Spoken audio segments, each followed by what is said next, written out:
나는 인생에서 고생도 하고 실수도 하며 실패해 본 것이 재산이라고 사람들에게 말한다. 옛말에는 젊어 고생은 사서도 한다고 했다.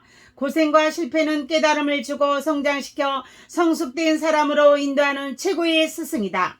자신이 고생을 해보아야 어려운 처지에 있는 사람들을 이해하게 되고 어떤 성공을 거두었을 때도 그렇지 못한 사람들을 위해 진정으로 도움을 주고자 하는 마음을 가질 수 있다. 실패와 실수는 사람을 겸손하게 만들며 관대하게 만들 수 있다. 실수하거나 실패한 타인에 대해서도 함부로 판단하고 재단하는 것을 피하고 이해하려는 속 깊은 마음을 가질 수가 있다. 나는 어려서부터 부모 없이 자라게 된 것부터 고생이요 시련이었지만 내가 겪은 고생이나 어려움에 대해서는 한 번도 그 누구를 원망하거나 탓을 해본 적이 없다. 어머니의 무덤 흙을 바라보며 언제나 긍정적인 마음과 선한 마음으로 앞을 향해 달려갔고 그 어떤 시련 속에서도 웃음을 잃지 않았다. 이상하게도 나는 어려운 고비에 처할 때면 주변에서 따뜻한 사랑을 베풀어주는 사람을 만나는 경우가 많았다. 그래서 지금도 내 마음속에는 감사의 마음을 갖고 살아가는 여러 은인이 자리하고 있다. 가난하고 힘들었던 어린 시절은 내가 힘들게 살아가는 사람들에게 관심을 갖게 하고 그들을 위해 뭔가를 하게끔 하는 원동력이 되었다. 훗날 내게 거액의 돈이 생겼을 때 그 돈을 10년 넘게 여러 개의 고아원을 운영하면서 15,000여 명의 고아와 거린을 위해 다 쓴 것도 그러한 어린 시절이 있었기 때문이다. 산업화가 심화되면서 부익부 빈익빈이 커지자 나는 가난한 서민들을 생각했고 그것을 해결하여 서민들도 잘 살 수 있는 방안을 구상했다. 그것이 바로 예산을 전략하여 일정 나이에 이른 모든 국민에게 150만 원 정도를 지급하는 방안이었다. 결과적으로 이루 말로 다할 수 없는 고생과 시련을 겪으며 내가 살아온 길은 내가 앞으로 해나가야 할 일, 내 소명을 이루어 가기 위한 행로의 정확한 방향을 잡을 수 있도록 해 주었을 뿐만 아니라 구체적인 정책을 구상하고 이것을 실현을 위해 나아갈 수 있도록 탄탄한 초석 역할을 하였고 또 앞으로도 그러하리라고 믿고 있다. 청년 취업과 중소기업, 서울에서의 생활은 내가 자영업체나 회사라는 곳에서 일하는 경험을 쌓고 그 체계를 알게 해준 시기이기도 했다. 지금은 많이 나아졌지만 그 시절만 해도 공장이나 제조업체의 근무 환경은 무척 열악했다. 교회에서 머물며 다녔던 금반지 공장은 위험천만하기 짝이 없는 환경이었다. 값비싼 금을 취급하다 보니 도난을 우려해 창문을 모두 폐쇄했고 이 때문에 공장 안의 공기는 말할 수 없이 탁했다. 금속을 녹이는 과정에서 넣게 되는 청산 가리는 유독성 물질로 탁한 공기 속에서 이런 독극물을 다루다 보니 건강의 형편이 나빠질 수밖에 없었다. 당시는 대부분의 중소기업 환경이 열악했다. 이러한 악조건에서 일을 했던 나는 장차 우리나라가 좀 더 형편이 나아지면 기업의 근무 환경을 개선하여 사람들이 건강을 지키면서 일할 수 있도록 해야겠다는 생각을 하게 되었다. 한편 지금 우리나라는 일자리가 없어 취업을 못하는 청년들이 수두룩하다. 사실은 일자리가 없다기보다 원하는 일자리가 없다는 표현이 정확하다. 중소기업은 10곳 중 7군데가 일할 사람이 없어 발을 구르고 있기 때문이다. 그러면 왜 청년들을 중소기업이 일자리가 있어도 가려고 하지 않고 실업자가 되어 있는가? 어떤 이는 청년들이 고생을 해보지 않아서 그렇다며 청년들을 나무란다. 물론 옛날을 생각하면 아주 틀린 말이라고는 할 수 없으나 그것은 우리 청년들을 내 자식처럼 생각하고 이해하려는 배려가 없는 차가운 말이다. 그 청년이 힘든 입지 지옥을 뚫고 대학 공부를 한 혹은 그 이상의 공부를 한 내 자식이라고 생각을 해본다면 그런 가혹한 말을 쉽게 못한다. 내 자식이라면 몇 년씩 공무원 시험에 매달리는 것도 이해할 수 있고 수십 차례 떨어졌는데도 또다시 대기업 입사 시험에 응시한다고 하면 이제 그만하고 적당한 곳에 가라고 말할 수 없다. 오히려 좀 시간이 걸리더라도 좋은 곳에 들어가기를 바라고 공부하는 자식을 뒷바라지하게 된다. 따라서 청년 취업 문제는 차가운 논리와 합리성으로만 접근할 것이 아니라 청년들을 내 자식처럼 잘 되기를 바라는 따뜻한 시각으로 해결책을 모색하는 것이 필요하다.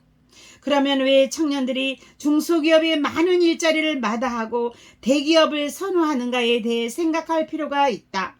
첫째는 임금 격차가 너무 크기 때문이다. 비슷한 학력과 스펙을 가졌는데 대기업에 들어간 친구는 고임금의 여러 가지 복지 혜택을 받지만 자신은 급여도 적고 복지 혜택도 별로 없는 중소기업에 들어가려고 하니 자존심이 허락하지 않는 것이다. 게다가 중소기업은 대기업에 비해 브랜드 이미지나 인지도도 낮다. 한마디로 중소기업에 다니는 것은 폼이 나지 않는다. 괜히 대기업에 다니는 또래 친구를 보면 주눅이 들고 남자의 경우 여자들도 중소기업에 다니는 남자를 선호하지 않으니 결혼 상대를 찾을 때도 심리적으로 위축된다. 당장은 그렇더라도 장래성이라도 있어야 하는데 아무리 봐도 그럴 것 같지 않다고 생각된다. 이런 이유들 때문에 중소기업에 일자리가 남아돌아도 청년들이 선뜻 내 마음을 내지 못한다고 봐야 한다. 청년 실업 문제를 해결하고 취업을 지원하려는 정책 입안자들은 청년들의 이러한 심리를 제대로 파악하고 대책을 강구해야 한다. 청년들을 중소기업에 들어가게 하려면 중소기업 취업 시 만족스러운 정도의 혜택을 주고 장래성이 보장되도록 해주어야 한다. 당장 급여 액수도 중요하지만 그곳에서 일함으로써 장래가 보장되는 희망이 있다면 망설였던 청년들뿐만 아니라 중소기업이라고 거들떠보지도 않았던 청년들까지 중소기업으로 끌어들일 수가 있다. 나는 중소기업과 청년들의 입장을 생각하며 그들을 따뜻하게 바라보는 시각에서 중소기업의 구인난을 해소하고 청년들의 중소기업 취업을 촉진하기 위해서는 다음과 같은 방안이 좋다고 생각한다. 즉 중소기업에 취업하는 청년들에게 국가에서 몇 년 동안 매월 100만원 정도를 직접 지원하고 거기서 2, 3년을 더 근무한 사람들이 이후 자신의 사업을 꿈꾸는 경우 무담보, 무보증, 무이자로 3억 원 정도를 창업 자원 지원금으로 지원하는 방안이다. 몇 년간 매월 100만 원 정도를 지원한다면 대기업과 중소기업 간의 임금 격차가 많이 줄어든다. 국가 지원 기간 후에는 국가 지원금은 없지만 그동안 임금 인상도 있고 2, 3년 정도 더 근무하면 창업 자금을 지원받을 수 있다는 희망으로 더 일하는 사람이 상당할 것으로 본다. 물론 퇴직하지 않고 계속 근무할 자도 없지 않을 것인데 회사 내에서 관리자의 직책을 정도를 가질 수 있는 연차이다. 이 정도라면 청년들을 중소기업으로 끌어들일 수 있는 충분한 조건이 될 수가 있다. 이러한 방안이 추진되면 청년 실업 문제뿐만 아니라 중소기업의 인력난도 상당히 해소될 것으로 기대할 수가 있다. 중소기업 입장에서도 고도의 기술이나 전문성을 요하지 않는 업무인 경우 신규 인력이 계속 들어오고 4, 5년 정도 근무하다가 퇴직하는 형태로 인력 교체가 일어나는 것이 인건비 절감 면에서 더 유리하다. 청년들의 창업이 꿈을 중요한 의미를 지닌다. 지금 당장 버는 돈도 중요하지만 그곳을 다니면서 후에 더 큰 꿈을 펼칠 수 있는 희망까지 가질 수 있으면 중소기업 취직을 삶의 도약을 꾀하는 발판으로 삼을 수가 있기 때문이다.